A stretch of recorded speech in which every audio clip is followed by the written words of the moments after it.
No início da década de 70, a cidade de Houston, no Texas, exalava uma aura de progresso e tranquilidade suburbana que parecia inabalável. O sol forte do sul aquecia as ruas do bairro operário de The Heights, um lugar onde as cercas brancas e os jardins bem cuidados sugeriam uma segurança absoluta para as famílias que ali criavam seus filhos. Ali, o sonho americano era palpável, e as crianças pedalavam suas bicicletas livremente pelas calçadas até o entardecer, sem que os pais sentissem a menor necessidade de trancar as portas ou vigiar cada passo dos jovens. Era um cenário de pureza quase bucólica, onde o perigo parecia algo distante, pertencente apenas aos noticiários de metrópoles violentas ou aos filmes de terror que passavam tarde da noite na televisão. No coração dessa comunidade aparentemente perfeita, destacava-se uma figura que todos conheciam e respeitavam profundamente: Dean Corll. Ele não era apenas um vizinho prestativo, ele era o rosto da generosidade local. Herdeiro da fábrica de doces da família, a Corll Candy Company, Dean carregava consigo o aroma doce e reconfortante do açúcar e da baunilha por onde passava. Para os garotos de The Heights, ele era o lendário homem dos doces, o vizinho que sempre tinha os bolsos cheios de guloseimas e um sorriso acolhedor no rosto. Corll investia tempo e recursos para manter essa fachada impecável. Ele organizava festas, emprestava ferramentas caras aos vizinhos e estava sempre pronto para ajudar com um conserto mecânico ou um conselho amigável. Ninguém suspeitava que, sob as roupas limpas e os modos polidos, pulsava o coração de um predador meticuloso que transformara a própria bondade em uma armadilha mortal e silenciosa. No entanto, essa paz começou a ser corroída por um mistério sombrio que pairava sobre as ruas ensolaradas do Texas. Um a um, jovens rapazes começaram a desaparecer sem deixar rastros. Eram adolescentes cheios de vida, com planos para o futuro, que simplesmente sumiam no ar entre o trajeto da escola e suas casas. A reação inicial das autoridades de Houston foi de uma apatia perturbadora que beirava a negligência. Em uma época em que o conceito de assassino em série ainda não estava enraizado no consciente público, a polícia frequentemente descartava esses casos como simples fugas de casa. Para os detetives, eram apenas fugitivos, jovens rebeldes que decidiram abandonar suas famílias em busca de aventura em outros estados. Essa cegueira institucional criou o vácuo perfeito para que o horror continuasse a crescer nas sombras, alimentando-se da vulnerabilidade de uma comunidade que não sabia como se defender de um inimigo invisível. Dean Corll entendia profundamente a psicologia da confiança e usava esse conhecimento para mascarar sua natureza sádica. Ele sabia que, para caçar com eficiência, precisava ser visto como um pilar da sociedade, alguém acima de qualquer suspeita. Sua maldade não era evidente em explosões de fúria pública, mas sim em uma paciência fria e calculista. Ele estudava suas vítimas e suas famílias, identificando carências e construindo laços que tornavam impensável qualquer acusação contra ele. Enquanto os pais o saudavam cordialmente no mercado, Corll já estava planejando o próximo passo de sua colheita macabra. Ele usava a fábrica de doces não apenas como um negócio legítimo, mas como um símbolo de inocência que desarmava qualquer instinto natural de preservação nos jovens. Antes de continuarmos a mergulhar nos detalhes desta história sombria, inscreva-se no canal e conte-nos nos comentários de onde você está assistindo para que possamos compartilhar este espaço de reflexão com todos vocês. O silêncio que envolvia as ruas de Houston era, na verdade, o grito abafado de uma tragédia sem precedentes que estava apenas começando a se revelar diante dos olhos de uma cidade entorpecida. O elemento mais aterrorizante da história de Dean Corll Não era apenas a sua habilidade em se esconder à vista de todos. Era o fato de que ele havia descoberto uma maneira ainda mais perversa de expandir seu domínio de terror absoluto. Coral percebeu que a melhor forma de atrair crianças era através de outras crianças. Ele não estava operando em isolamento total. Ele começou a tecer uma rede de manipulação psicológica que envolvia jovens da própria comunidade. Ele recrutou ajudantes, adolescentes que as futuras vítimas conheciam, admiravam e, acima de tudo, confiavam plenamente. Eram amigos de escola e companheiros de brincadeiras que agora serviam como iscas humanas para o assassino. O monstro não vinha mais apenas das sombras da noite. Ele agora chegava batendo a porta em plena luz do dia, acompanhado de um rosto familiar que prometia uma festa ou apenas um passeio inocente. O pesadelo estava apenas começando, e o que acontecia dentro das paredes da residência de Coral ultrapassaria qualquer limite da compreensão humana. A corrupção da inocência no bairro de The Heights não ocorreu através de um evento súbito e barulhento, mas sim por meio de uma erosão lenta e calculada, arquitetada pela mente sombria de Dean Coral. O primeiro a cair em sua teia de manipulação foi o jovem David Brooks. Brooks era um adolescente comum, de aparência vulnerável, que carregava em si a carência típica de quem buscava uma figura de autoridade ou uma fuga da rotina limitada de sua família operária. Coral, com sua percepção aguçada para identificar fragilidades humanas, enxergou em David o receptáculo perfeito para sua influência maligna. Ele não utilizou força bruta inicialmente. Em vez disso, usou a sedução do poder e do pertencimento. Oferecia carona em seu carro veloz, pagava jantares em lugares que o rapaz não poderia frequentar e, mais importante, dava a David algo que ele raramente recebia: uma atenção que simulava afeto, mas que era puramente predatória. O homem dos doces transformou-se em um mentor distorcido, moldando o senso de moralidade do rapaz até que a linha entre a amizade e a cumplicidade criminosa se tornasse uma névoa indistinguível. Logo, a dinâmica entre os dois mudou drasticamente. Coral não queria apenas a companhia de Brooks. Ele exigia sua utilidade. O dinheiro que antes parecia um presente generoso passou a ser uma recompensa por um serviço macabro: o recrutamento de outras vítimas. Foi nesse cenário de degradação que Elmer Wayne Hanley Jr. entrou na vida de Coral. Hanley era diferente de Brooks. Ele possuía um carisma natural, era magnético e rapidamente se tornava o centro das atenções em qualquer grupo de jovens. Ele tinha apenas 17 anos, mas sua presença era marcante no bairro. Coral viu em Elmer não apenas mais um ajudante, mas o instrumento definitivo para sua colheita de vidas. Através de promessas de festas regadas a álcool e a promessa de uma liberdade que a vida adulta parecia oferecer precocemente, Hanley foi tragado para o círculo íntimo de Coral. O que se seguiu foi uma das dinâmicas mais perversas da história criminal dos Estados Unidos. Elmer Wayne Hanley tornou-se o principal recrutador, o rosto amigo que batia à porta de vizinhos e colegas de escola em Houston. A estratégia era cruel em sua simplicidade. Eles convidavam amigos para dar uma volta, para uma festa na casa de um homem rico que tinha tudo o que adolescentes desejavam, ou simplesmente para ganhar alguns dólares ajudando em um trabalho mecânico rápido.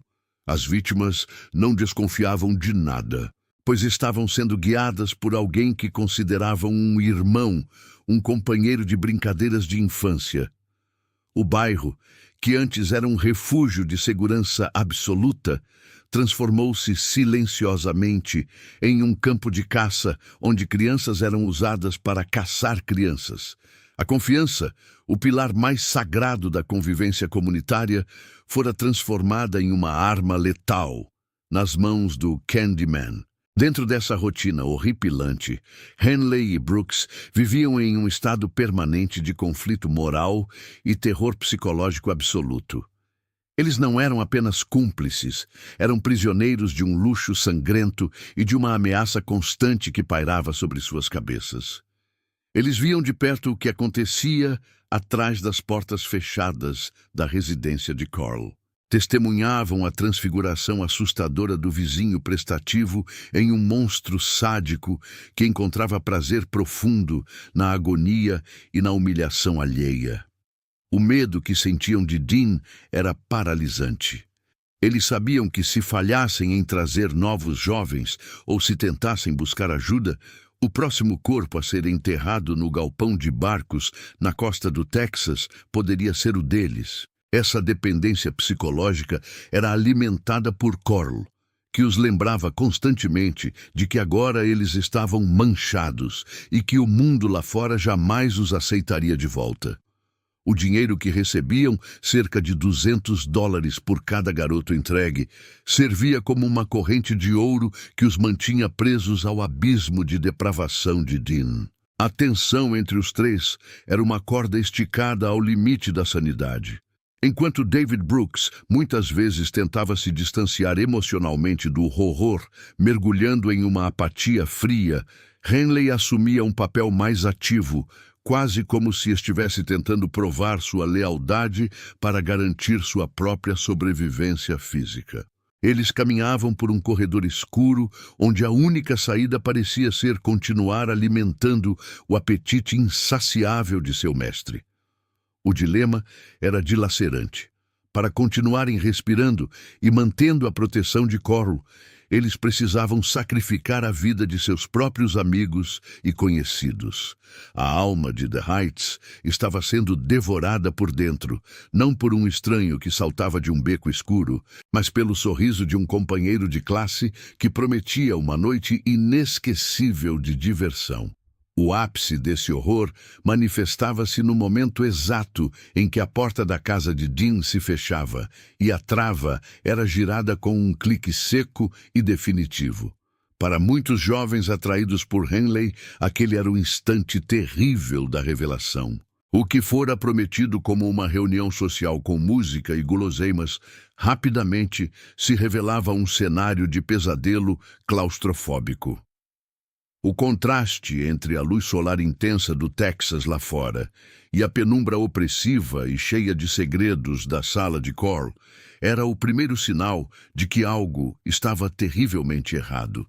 Um desses amigos, ao entrar na residência, esperando encontrar a liberdade da juventude, deparou-se com o olhar gélido e predatório de Dean Carl e o silêncio perturbador de Henley, que desviava o olhar. Naquele momento, o suor frio escorria pelas costas da vítima ao perceber que os objetos espalhados pela casa não eram brinquedos ou ferramentas de conserto, mas instrumentos de uma dor indescritível que ele jamais imaginara existir. A máscara do homem dos doces estava prestes a cair totalmente, revelando a câmara de tortura que aguardava sua próxima peça humana. O clique da fechadura daquela residência em Pasadena não era apenas um ruído metálico comum, era a batida final de um martelo que selava um destino inevitável. Para Dean Carl, a casa não era um refúgio, mas um palco meticulosamente preparado para o horror mais profundo. No centro daquele ambiente claustrofóbico, erguia-se o símbolo máximo de sua depravação, o quadro de tortura. Era uma estrutura de madeira compensada, pesada e fria, equipada com algemas e correias de couro distribuídas de forma a imobilizar qualquer jovem em posições de absoluta vulnerabilidade. Quando as vítimas entravam, atraídas pelas promessas vazias de Henley ou Brooks, a penumbra da sala agia como uma mortalha imediata. O cheiro de solventes químicos e o ar abafado eram os primeiros sinais de que a festa prometida era, na verdade, um mergulho sem volta em um abismo de dor indescritível. O modus operandi de Carl era um ritual de paciência e sadismo calculado. Ele não demonstrava pressa alguma. Frequentemente, Utilizava álcool e a inalação forçada de cola ou solventes para subjugar os rapazes, garantindo que a resistência física fosse completamente anulada, enquanto a consciência permanecia agudamente desperta para o sofrimento que viria a seguir. O que se seguia era uma sequência coreografada de humilhações e abusos, onde a dor física era apenas o pano de fundo para a destruição psicológica sistemática da vítima. Dean observava cada reação, cada súplica, com uma calma gélida e quase clínica. Não havia ódio em seus olhos, apenas um vazio predatório que era infinitamente mais assustador do que qualquer explosão de raiva humana. Para o homem dos doces, cada gemido era uma confirmação silenciosa de seu poder absoluto sobre a vida e a morte. O contraste entre a brutalidade indescritível desses atos e a fachada pública de Dean Corll era o que tornava a situação completamente surreal e aterrorizante. Vizinhos e conhecidos o viam apenas como o homem generoso que trabalhava na fábrica de doces da família, sempre pronto a oferecer uma guloseima ou uma palavra gentil para os jovens da região. No entanto, em questão de poucos minutos, ele podia transitar da normalidade suburbana para a execução de rituais que desafiavam toda a lógica e moralidade humana. Essa frieza era a sua maior arma e, simultaneamente, a maior fonte de terror psicológico para seus cúmplices adolescentes. Elmer Wayne Henley e David Brooks viviam sob a sombra asfixiante dessa dualidade. Eles viam Dean limpar metodicamente o sangue do chão com a mesma naturalidade com que alguém limpa uma simples mancha de café, e essa indiferença total em relação à sacralidade da vida humana corroía o que restava da sanidade e da moral dos dois rapazes. A tensão dentro daquele trio macabro era como uma bomba relógio silenciosa, prestes a explodir. A atmosfera de paranoia era tão densa que se tornava quase palpável a cada encontro. Henley, apesar de seu carisma natural e de sua utilidade indispensável como recrutador de novas presas, começou a perceber que sua posição privilegiada não era uma garantia de segurança, mas apenas um adiamento temporário de sua própria sentença de morte. Cada vez que ele entregava um amigo ou conhecido nas mãos de Corll, uma parte de sua própria alma morria, e o medo constante de que ele mesmo fosse o próximo a ser amarrado ao compensado de madeira tornava-se uma obsessão paralisante. Ele observava as mãos de Dean, as mesmas mãos que entregavam doces coloridos às crianças do bairro de The Heights, e conseguia imaginar com clareza o toque frio daquelas algemas apertando seus próprios pulsos. Brooks, por sua vez, afundava-se em uma apatia cínica e angustiante, tentando desesperadamente se convencer de que era apenas um passageiro passivo em um trem de horrores que não conseguia mais parar. Enquanto isso, a contagem de corpos aumentava de forma silenciosa, invisível e perfeitamente sistemática. O segredo daquele horror não estava trancado apenas dentro das paredes da casa, mas enterrado sob a terra úmida e salgada do Texas. O galpão de barcos na costa do estado tornara-se o depósito final da colheita macabra de Corll. Lá, sob o sol escaldante e longe de quaisquer olhares curiosos ou suspeitas, as covas rasas eram cavadas com uma precisão matemática e fria. Cada desaparecimento em The Heights era mais um prego invisível no caixão de uma comunidade inteira que se recusava terminantemente a acreditar que o mal absoluto morava na porta ao lado. O silêncio persistente das autoridades locais, que ainda insistiam em tratar os casos apenas como simples fugas de casa, dava a Corll toda a confiança necessária para expandir seu domínio de terror. O número de vítimas enterradas no galpão de barcos acumulava-se dia após dia, criando um cemitério subterrâneo secreto de sonhos interrompidos e famílias desoladas, enquanto o Candyman continuava a sorrir gentilmente, aguardando com paciência a próxima visita de seus ajudantes e a chegada de suas novas presas inocentes. A negligência das autoridades em Houston agia como um escudo invisível, uma armadura forjada no descaso burocrático que protegia a Casa dos Horrores de Dean Corll de qualquer escrutínio real. Enquanto o número de covas no galpão de barcos crescia silenciosamente, o Departamento de Polícia de Houston permanecia mergulhado em uma apatia que beirava a cumplicidade involuntária. Para os detetives da época, o desaparecimento sistemático de dezenas de jovens do bairro de The Heights não era visto como uma série de crimes interligados, mas sim como um subproduto social esperado de uma juventude considerada rebelde e inquieta. Eles carimbavam os arquivos com a etiqueta fria e definitiva de fugitivos, convencidos de que aqueles rapazes de classe operária haviam simplesmente pegado carona em direção à Califórnia ou se perdido nas promessas vazias de liberdade do movimento hippie. Essa falha institucional não era apenas uma omissão técnica, era o oxigênio que alimentava a impunidade do Candyman. Cada vez que um oficial de plantão, cercado pelo cheiro de café requentado e fumaça de cigarro, dispensava uma mãe em prantos, sugerindo que seu filho logo voltaria quando o dinheiro acabasse, uma nova camada de segurança era adicionada ao domínio sombrio de Corll. Nas cozinhas modestas de The Heights, o tempo parecia ter congelado em um luto suspenso e excruciante. As famílias das vítimas viviam em um estado de vigília permanente, um limbo onde a esperança e o desespero travavam uma batalha diária que exauria suas almas. Havia um vazio físico e emocional nas casas que pesava muito mais do que qualquer presença.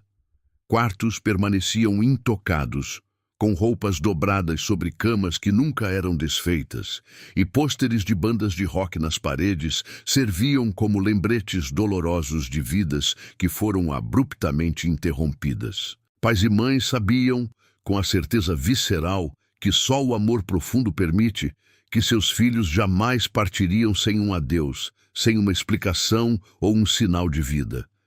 Eles batiam em portas fechadas nas delegacias, distribuíam panfletos que acabavam pisoteados nas calçadas sujas e imploravam por uma atenção que o sistema lhes negava sistematicamente devido à sua condição social simplória.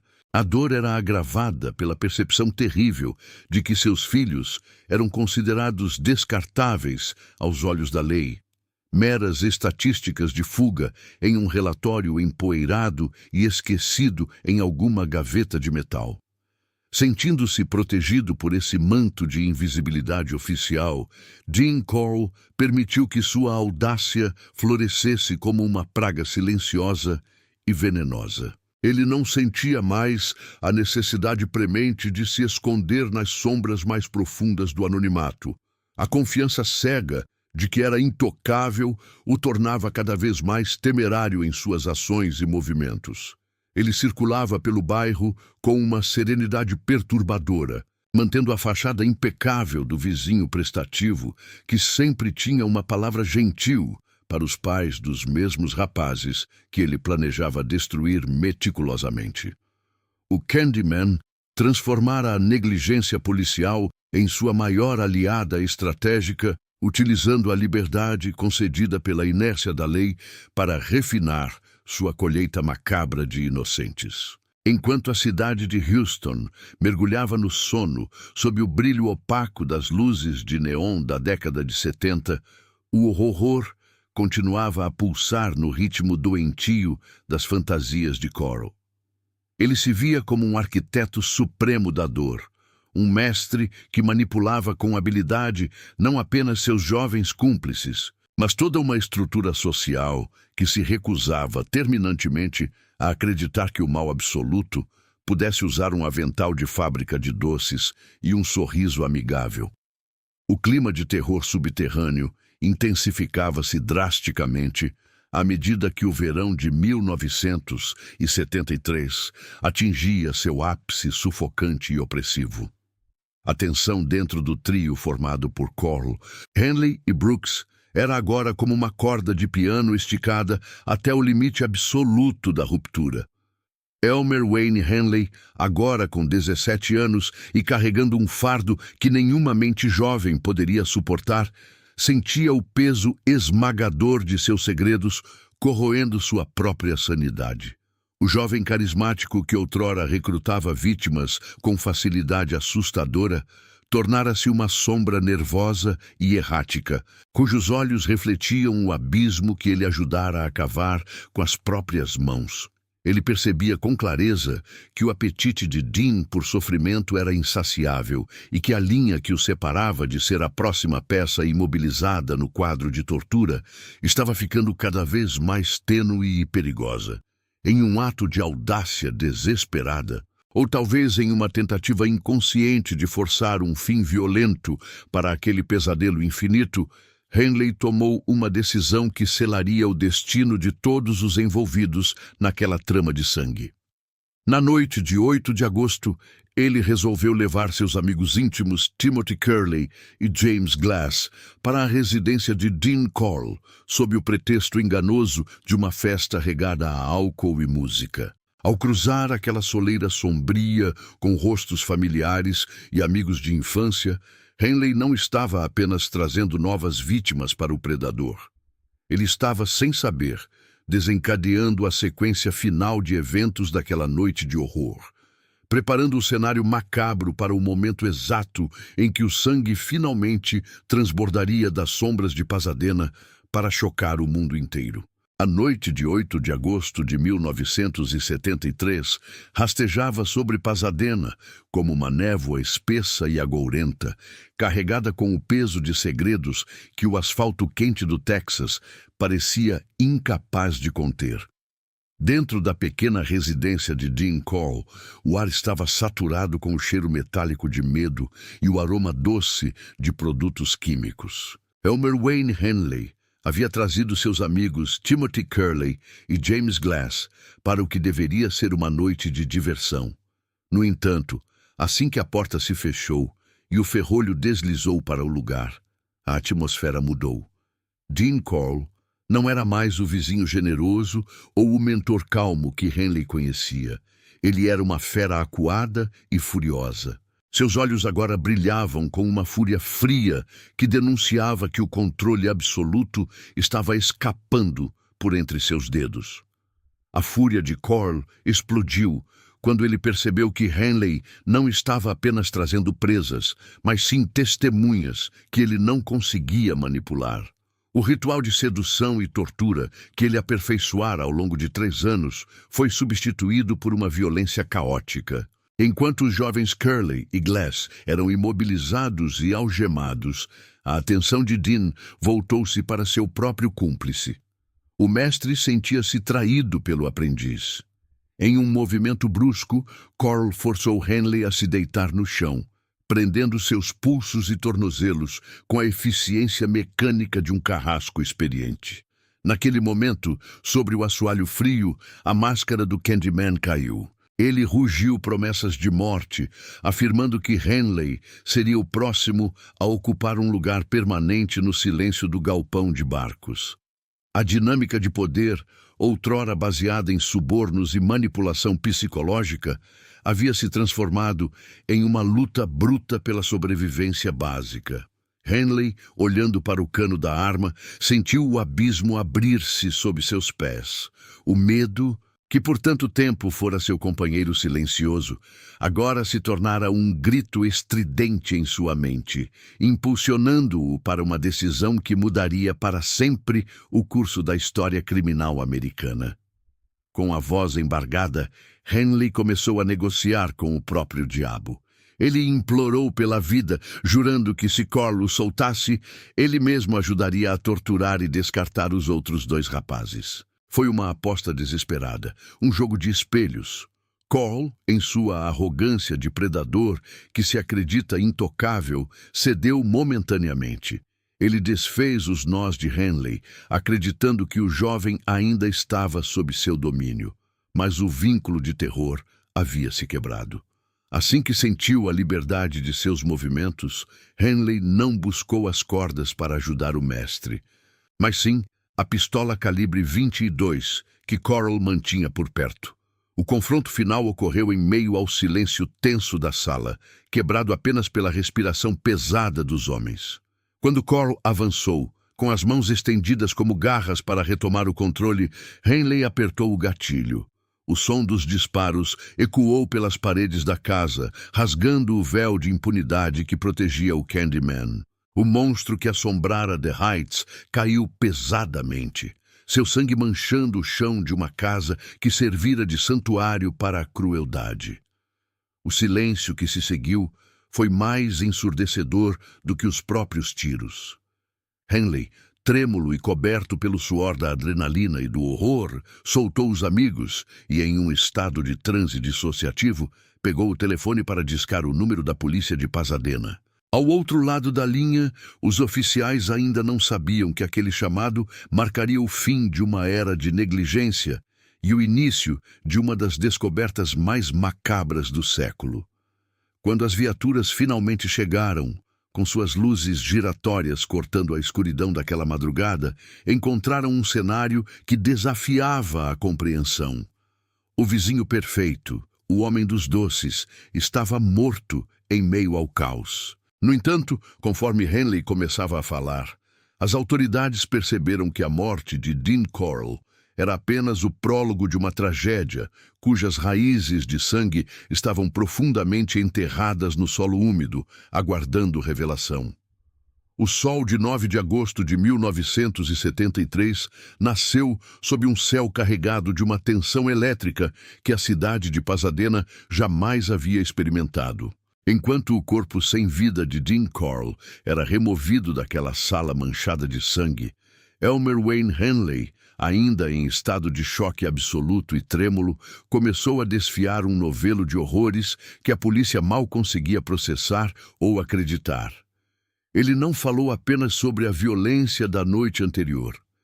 Ele apontou para o sudoeste, para um local que se tornaria sinônimo de pesadelo na história criminal americana: o galpão de barcos da Southwest Boat Storage. Sob o calor escaldante e úmido do Texas, as autoridades e equipes de escavação foram conduzidas ao local onde o silêncio era tão espesso quanto a atmosfera sufocante do ar matinal. O que começou como uma verificação de rotina transformou-se rapidamente na maior exumação em massa da época. À medida que as pás cortavam o solo arenoso do interior do galpão, a verdade começava a emergir em camadas de plástico, cal e terra. O primeiro corpo foi encontrado rapidamente, seguido pelo segundo, pelo terceiro, e em uma sucessão vertiginosa que paralisou os investigadores, dezenas de outros restos mortais foram localizados. O cheiro de decomposição misturava-se ao aroma de óleo de motor e salitre, criando uma atmosfera nauseante e inesquecível. A cada nova cova rasa descoberta, a magnitude da depravação de Dean Carl tornava-se mais evidente. Não eram apenas números em um relatório, eram os rostos dos filhos de The Heights, os meninos que a polícia de Houston rotulara apressadamente como meros fugitivos, agora reduzidos a ossos, envoltos em plásticos baratos e enterrados sob o descaso. A reação da opinião pública foi uma mistura de luto devastador e uma fúria incandescente que varreu o país. Houston assistia horrorizada às transmissões de televisão que mostravam os pequenos sacos brancos sendo carregados para fora do galpão sob o sol implacável. O trauma nacional foi profundo e visceral. Descobrir que o maior assassino em série da história dos Estados Unidos, até aquele momento, vivia sob a fachada de um vizinho generoso, estilhaçou para sempre a noção de segurança comunitária. O apelido Candyman, antes carinhoso, agora carregava o peso de uma maldição eterna e macabra. A cidade percebeu com um remorso tardio e amargo que o mal absoluto não habitava apenas em becos escuros, mas podia estar distribuindo doces e sorrisos no jardim da frente, enquanto planejava silenciosamente o próximo massacre de inocentes. Com a morte de Cole, a justiça voltou seus olhos para os sobreviventes daquela trama macabra, Elmer Wayne Hanley e David Brooks. O julgamento que se seguiu em 1974 tornou-se um campo de batalha ético e psicológico sem precedentes. A defesa tentou pintar Hanley como uma vítima, um jovem que fora coagido e manipulado por um predador experiente, até o ponto em que matar Coral foi seu único ato de sobrevivência. Por outro lado, a acusação apresentava a imagem de um caçador ativo, alguém que escolhera amigos íntimos para a morte em troca de dinheiro e aceitação. David Brooks personificava a passividade cúmplice que permitira que o horror continuasse por 3 anos. A discussão sobre se eles eram monstros ou vítimas dividiu a sociedade, mas o veredito foi implacável. Ambos foram condenados a penas de prisão perpétua, selando seus destinos atrás das grades, como lembretes vivos daquela era de terror absoluto. O legado de sangue deixado por Dean Corll não se limitou às tragédias individuais. O caso serviu como um catalisador brutal para mudanças estruturais na aplicação da lei americana. A falha catastrófica da polícia de Houston em investigar os desaparecimentos forçou uma revisão nacional sobre como crianças desaparecidas eram tratadas pelas autoridades. Os protocolos que anteriormente permitiam que oficiais ignorassem jovens desaparecidos como simples fugitivos foram desmantelados em favor de sistemas de resposta rápida e bancos de dados integrados. O sofrimento daquelas famílias de The Heights tornou-se a semente para leis que hoje protegem milhões de crianças, garantindo que o silêncio do descaso estatal nunca mais proteja um predador tão cruel. Hoje, o bairro de The Heights e o antigo galpão de barcos são cicatrizes profundas na memória coletiva do Texas, mas as lições permanecem vivas. A imagem final de Dean Corll não é a do homem prestativo com o avental da fábrica de doces, mas a de uma advertência sombria sobre a natureza do mal humano. Ele provou que a psicopatia pode ser camuflada pela normalidade e pela generosidade superficial. Enquanto o sol se põe perto de onde tantos jovens foram encontrados, a história do Candyman ecoa como um lembrete reflexivo. O mal muitas vezes sorri e oferece presentes antes de revelar sua face verdadeira. A inocência de Houston nunca foi totalmente recuperada, mas a vigília constante tornou-se a única armadura contra aqueles que caçam nas sombras da nossa própria indiferença social.